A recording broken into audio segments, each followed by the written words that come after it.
Hello and welcome back. Here is a continued build of the two F-14As. As you see, I've done most of the construction already, and I just want to give you a quick little overview of what I have done here. First, I'm just going to quickly do the Hasegawa F-14A. I might have mentioned this before, but this kit, the original plastic, dates back to I believe 1978. This is the original release with the raised panel lines. They do have a newer molding that came out in 1988, I believe, which has the recessed panel lines, the flaps, and everything else. But this is the older kit, just to keep in mind. I mean, the kits really don't take that long to build. The biggest issue with this Hasegawa is some fit issues, considering the age of the molds and so forth. So all the green that you see here, and there, and down there, and over there, all that's squadron green putty, filling in some of the steps, sanding, and gaps that I had to do. So that was one of the biggest issues so far, the kit. The other one in the cockpit, there's really no details. In this particular kit, I got this off of eBay. There were no decals, got it really cheap. So what I did about the cockpit, I took the photo etch set that I had purchased for the Hobby Boss, and I just made a color copy out of it. Cut them out and paste them onto the instrument panels. They don't look the greatest, but at least there'll be something in there for the cockpit. Okay, and also you see that I already put it glued on the fuel tanks, the missile pylons, the gear, the vertical stabilizer. So I'm going to be painting that and priming it there as well. Here you got the horizontal stabilizers. Here's one of the AIM 54s. And for the seats, what I'm going to use are the actual seats from the Hobby Boss kit. And for the Hobby Boss kit, I'm using the resin seats, which I showed you before.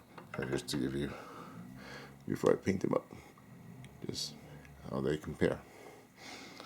All right.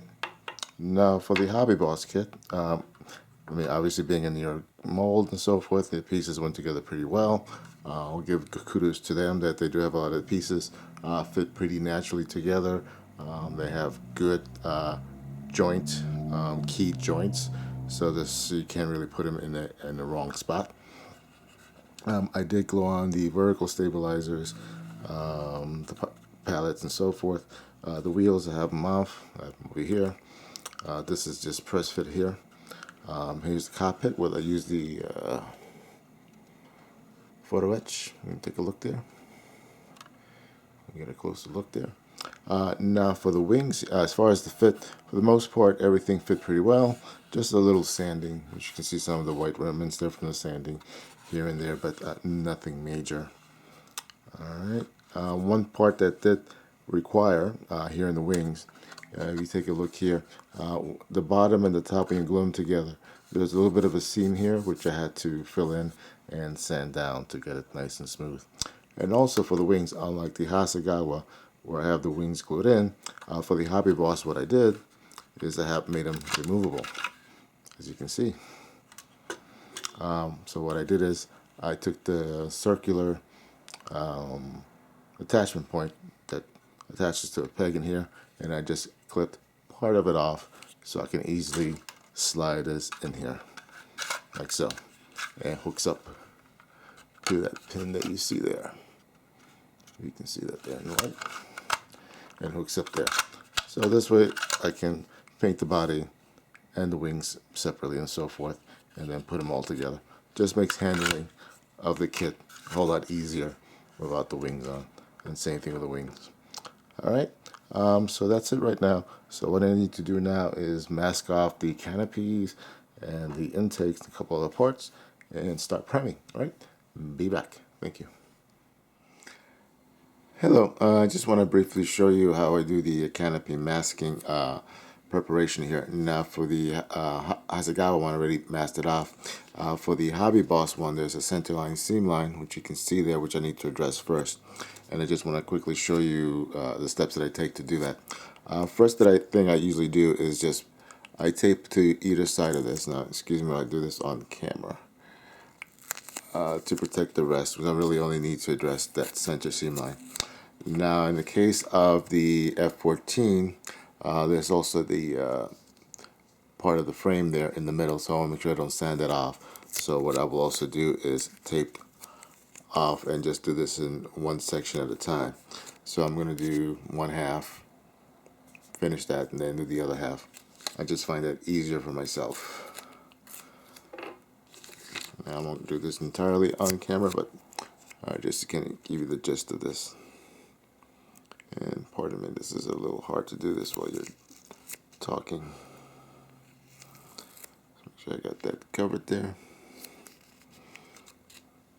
And the other edge.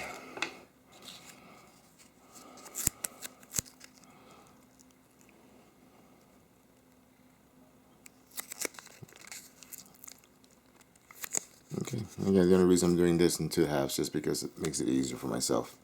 And once you have that, what I would do is I will take a sanding stick and just start sanding off that ridge. And you don't have to put too much pressure on it, just very lightly. Okay, you can see that there. Now, once you sand it off, now just sand just enough to get that ridge off. And after that, you would go back here with progressively finer grits of sandpaper and just basically sand. And you want to polishing this off. All right. So as you go through a series of progressively smaller grit, you will see this start to disappear. Okay, and then you can use some polishing compound to really bring up a luster, take up the tape, and give everything one final polish. All right, so I'm going to do that off camera. I'll be right back. And a few minutes later, with some sanding, polishing compound, and here you go. So no more center seam there in the front. This part here is supposed to be there, but the center seam there, it's gone. So then just to dip it in clear, let it dry overnight, and finish the masking. All right, thanks for watching. Okay, now for masking the Hobby Boss canopy here. You can see I already did the rear part, and I'm just going to show you briefly how I did that by demonstrating on the front part here. Now, in the case of the F-14, it's pretty simple. You know, you got basically straight lines with the exception of the curves there at the corners. So what I do, I'm just going to use the, to me, I think this is what, 6mm tape, just because it makes it a little easier. I'm just going to briefly measure out approximately what I need. First that I do is the either ends, right around where the edges of this is. And again, pardon me that this is a little difficult to do while you're on camera.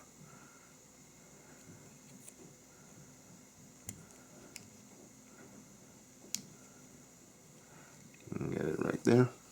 Alright, once that's in there, I'll take a toothpick with the end which has been blunted, and then I'll just burnish this here along the edges. Make sure I get some good demarcation there.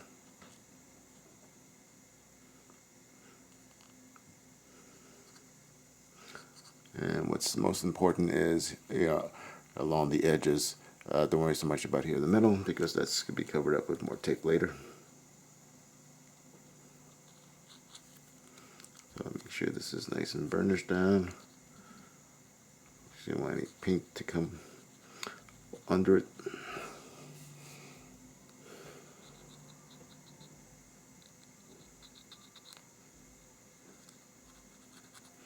Okay, so once I have that part, then I'll take for the front part and measure out approximately what I need.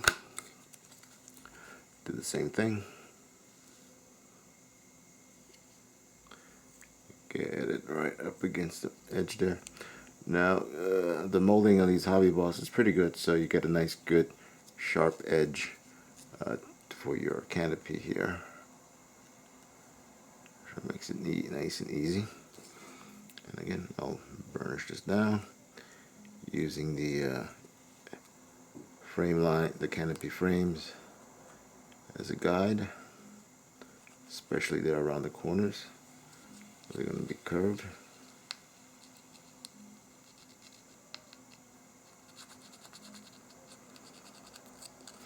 Okay, so once I got those two sides, I will take a little bit more tape and do the the two sides.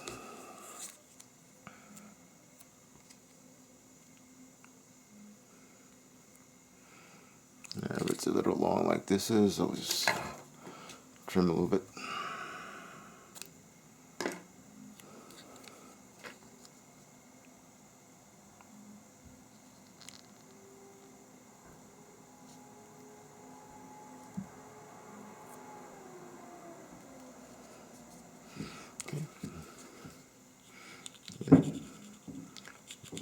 Burnish it there. Okay. Do the same thing for the other side.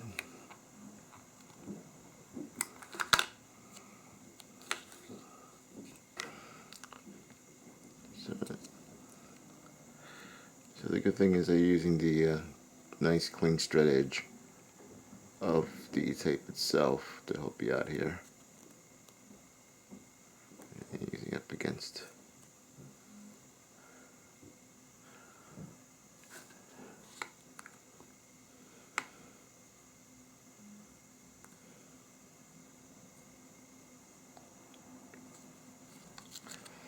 And just make sure it's nice and sharp. If it's not, just lift it back up carefully.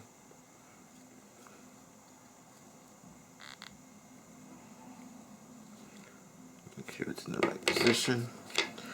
Once in the right spot. And again, take my toothpick, burnish everything down. Especially there in the corner when I have a nice defined corner there. I'm going to use to trim off the excess tape. Now the middle part, I'm just going to go ahead and take a few little pieces of tape. 1 or 2 should do it. Cover that up.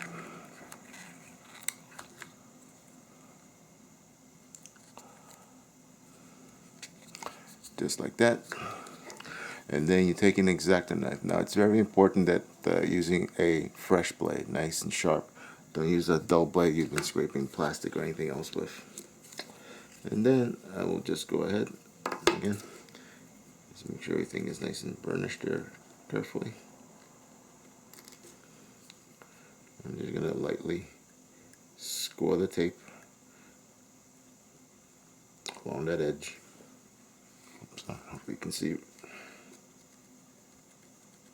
And get to the curve, just follow the curve. Again, over here. Hope you can see it.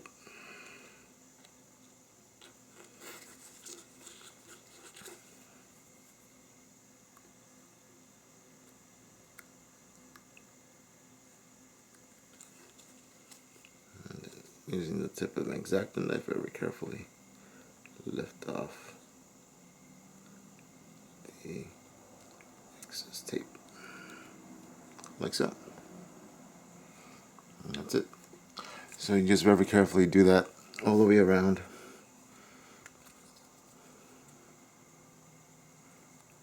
And get the excess tape off. And that's pretty much it.